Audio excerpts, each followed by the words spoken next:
ರಾಜ್ಯಾದ್ಯಂತ ಅತಿವೃಷ್ಟಿ ಕೆಲವೆಡೆ ಅನಾವೃಷ್ಟಿಯತ್ತು ಸಂಭವಿಸ್ತಾ ಇದೆ. ಈ ಒಂದು ಸಂದರ್ಭದಲ್ಲಿ ಕಾರವಾರ ಜಿಲ್ಲೆಯಲ್ಲಿರುವಂತಹ ಅನಾವೃಷ್ಟಿಯಲ್ಲಿ ಅಥವಾ ಅತಿವೃಷ್ಟಿ ಎರಡರ ಬಗ್ಗೆ ಕೂಡ ಇವತ್ತು ಚರ್ಚೆ ಮಾಡಿಕೊಂಡು ಯಾವ ರೀತಿ ಇವತ್ತು ಜನರ ನೋಡಿನಲ್ಲಿ ಸರ್ಕಾರ ಮತ್ತು ಜನಪ್ರತಿನಿಧಿ ಹೇಗೆ ನಾವು ಕೈ ಜೋಡಿಸ್ಬೋದು, ಅವರಲ್ಲಿ ಆ ಒಂದು ಕಷ್ಟಕಾಲದಲ್ಲಿ ನಾವು ಸ್ಪಂದಿಸಬೇಕು ಮತ್ತು ಆ ಒಂದು ಅಧಿಕಾರಿ ಯಾವ ಕೆಲಸ ಮಾಡಬೇಕಂತೇಳಿ ನಾವು ರಿವ್ಯೂ ಮೀಟಿಂಗ್ ಮಾಡಿ ಬಂದಿದ್ದೇನೆ. ಈ ಜವಾಬ್ದಾರಿ ಮಾಡಿ ಮುಖ್ಯಮಂತ್ರಿಗಳು ನನಗೆ ವಹಿಸಿ ಕೊಟ್ಟಿದ್ದಾರೆ. ಪ್ರಕೃತಿ ವಿಕೋಪ ಅದು ದೇವರ ಕೈಯಲ್ಲಿರುವಂಥದ್ದು, ನಮ್ಮ ಯಾರ ಕೈಯಲ್ಲಿ ಕೂಡ ಇಲ್ಲ.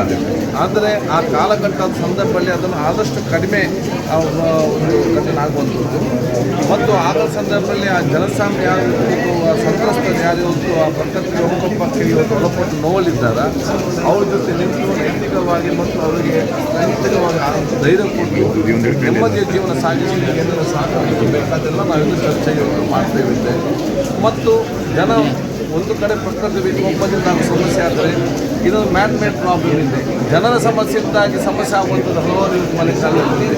ಆ ಒಂದು ಸಂದರ್ಭದಲ್ಲಿ ಜನಸಾಮಾನ್ಯರು ಹೇಗೆ ಸಹಕಾರ ಕೊಡಬೇಕು ಮತ್ತು ಅದನ್ನು ಅಧಿಕಾರ ಹೇಗೆ ನಿಯಂತ್ರಣ ಮಾಡಬೇಕು, ಅದನ್ನು ಜನಸಾಮಾನ್ಯರು ಅದಕ್ಕೆ ಹೊಂದಿಕೊಳ್ಳದೆ ಅವ್ರಿಗೆ ಏನು ಕ್ರಮ ತೆಗೆದುಕೊಂಡು ಇದೆಲ್ಲ ಚರ್ಚೆ ಮಾಡಿಕೊಂಡು ಬಹುಶಃ ಮುಂದಿನ ದಿನಗಳಲ್ಲಿ ಈ ಒಂದು ಮಳೆಗಾಲದಲ್ಲಿ ಕಾಲಘಟ್ಟದಲ್ಲಿ ಯಾವುದೇ ಅನಾಹುತ ರೀತಿಯಲ್ಲಿ ನಾವೆಲ್ಲ ಪ್ರಾರ್ಥನೆ ಕೂಡ ಇದೆ ಮತ್ತು ನಮ್ಮ ಅಧಿಕಾರ ನಮ್ಮ ಚರ್ಚೆ ಮಾಡಿಕೊಂಡು ಯಾವ ಸ್ಪಂದಿಸಬೇಕು, ಸರ್ಕಾರದ ಜನಪ್ರತಿನಿಧಿಗಳ ಜನಸಾಮಾನ್ಯ ಸಹಕಾರ ಮತ್ತು ಅಧಿಕಾರಿ ಕೆಲಸ ಅಂತೇಳಿ ನಾವು ನಿಗದಿಪಡಿಸ್ತೇವೆ.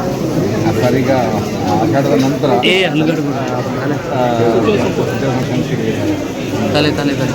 ನೋಡಿ, ಇವತ್ತು ಸಂಸದ ಸಂಪುಟ ವಿಸ್ತಾರ ಸಂಪೂರ್ಣವಾಗಿ ಸನ್ಮಾನ್ಯ ಮುಖ್ಯಮಂತ್ರಿಗಳಿಗೆ ಮತ್ತು ನಮ್ಮ ಕೇಂದ್ರದ ನಮ್ಮಲ್ಲಿರುವಂಥ ಹೈಕಮಾಂಡ್ ವಿಚಾರ ಅವರು ಸರಿಯಾದ ಸಮಯದಲ್ಲಿ ತೀರ್ಮಾನ ಮಾಡ್ತಾರೆ. ಈಗ ಬಹುಶಃ 34 ಜನ ಬೇಕಂದ್ರೂ ಕೂಡ 34 ಜನರ ಕೆಲಸವನ್ನು ಮುಖ್ಯಮಂತ್ರಿಗಳು ಮತ್ತು ಈಗಿರುವಂಥ 14 ಸಚಿವರು ಸಮರ್ಪಕವಾಗಿ ಕೆಲಸ ಮಾಡಿ ಜನರಿಗೆ ಯಾವುದೊಂದು ಬರತಕ್ಕ ರೀತಿಯ ಆ ಒಂದು ಆಗದೇ ನೋಡೋ ಜವಾಬ್ದಾರಿ ವಹಿಸ್ಕೊಂಡಿದ್ದೇವೆ. ನಾವು ಕೆಲಸ ಮಾಡ್ತೇವೆ. ಈಗಾಗಲೇ ಅಸಮಾಧಾನಗಳಿರುವಂಥದ್ದು ಭಾಳಷ್ಟು ಕ್ಷೇತ್ರಗಳಲ್ಲಿ ನಾವು ಭಾಳಷ್ಟು ಬಾರಿ ಆಗಿದ್ದೇವೆ, ಅಂಥವರಿಗೆ ಕೂಡ ಕೊಡ್ತಾ ಇಲ್ಲ ಅನ್ನುವಂಥ ಒಂದು ಆರೋಪಗಳು ಇರುವಂಥದ್ದು. ಅಂಥದ್ರಲ್ಲಿ ಏನು ಸರ್ ಆ ರೀತಿಯ ಉಪಶಮನ ಆಗುವಂಥ ಸಾಧ್ಯತೆ ಇದೆಯೋ ಅದು ಹೇಗೆ ಅಂತ ಯಾವುದೇ ಅಸಮಾಧಾನ ಎಲ್ಲಿ ಕೂಡ ಯಾರಿಗೂ ಇಲ್ಲ. ಶಾಸಕರಾಗಿ ಅವರವರು ಬೇಡಿಕೆ ಇಟ್ಕೊಳ್ಳೋದು ಮತ್ತು ಅದೊಂದು ಅವರ ಒಂದು ಅಭಿಪ್ರಾಯ ವ್ಯಕ್ತಪಡಿಸೋದು ಅವಕಾಶ ಇದೆ. ಅದು ಎಲ್ಲರೂ ಕೂಡ ಒಗ್ಗಟ್ಟಿನಿಂದಿದ್ದಾರೆ. ಒಗ್ಗಟ್ಟಿದೆ ಎಲ್ಲರಿಗೂ ಕೂಡ ಕೊಡಲಿಕ್ಕೆ ಆಗುವುದಿಲ್ಲ.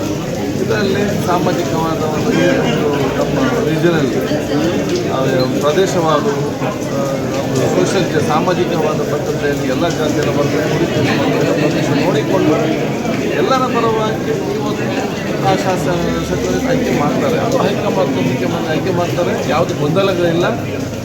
ನಮ್ಮ ಸನ್ಮಾನ್ಯ ಸನ್ಮಾನ್ಯ DK ಶಿವಕುಮಾರ್ ನೇತೃತ್ವದ ಕಾಂಗ್ರೆಸ್ ಸರ್ಕಾರ ಮುಂದಿನ 2 ವರ್ಷ ಅತ್ಯುತ್ತಮವಾಗಿ ನಾನು ಕೆಲಸ ಮಾಡಿಕೊಂಡು ನಿನ್ನೆ ಸಿದ್ದರಾಮಯ್ಯ ಸರ್ಕಾರ ಏನೆಲ್ಲ ಉತ್ತಮವಾದ ಕೆಲಸ ಮಾಡಿದೆ ಅದನ್ನೆಲ್ಲ ಇನ್ನಷ್ಟು ಅತ್ಯುತ್ತಮ ಮುಂದೆ ತೆಗೆದುಕೊಂಡು ಹೋಗಿ ಜನರ ವಿಶ್ವಾಸ